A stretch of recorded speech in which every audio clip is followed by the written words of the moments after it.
Team coverage continues on this event, and while it was all smiles in Mojave today, the path to commercial space travel has seen its share of turbulence. 23 ABC's Ken Masenchi gives us the rundown on the history of getting civilians into space. Ken? Tim, today's unveiling is a positive moment in an over decade-long quest for commercial space travel that has experienced some tough landings on its way to history. The future of commercial space travel looks bright with the new SpaceShipTwo, but the past has arguably been dark.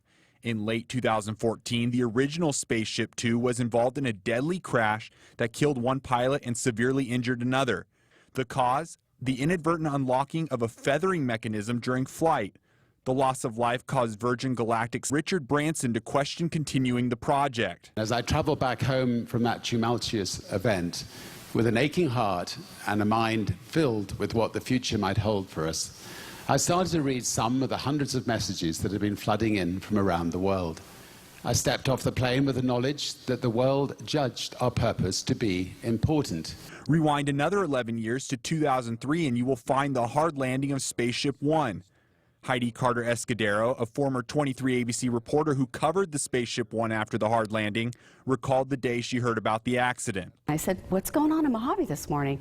And he said, "I cannot tell you, Heidi, but you need to come." And I said, "That's all I need to know, Stu. I'll be there as soon as possible." When Carter-Escudero got to the airport, she learned that Spaceship One had just experienced its first supersonic flight before the hard landing. Despite the setback in landing, Spaceship One designer Burt Rutan didn't mince words when describing the impact of the flight. Just the way that he said it, history was made in Mojave today. And that was the first step towards that future of commercial space flight.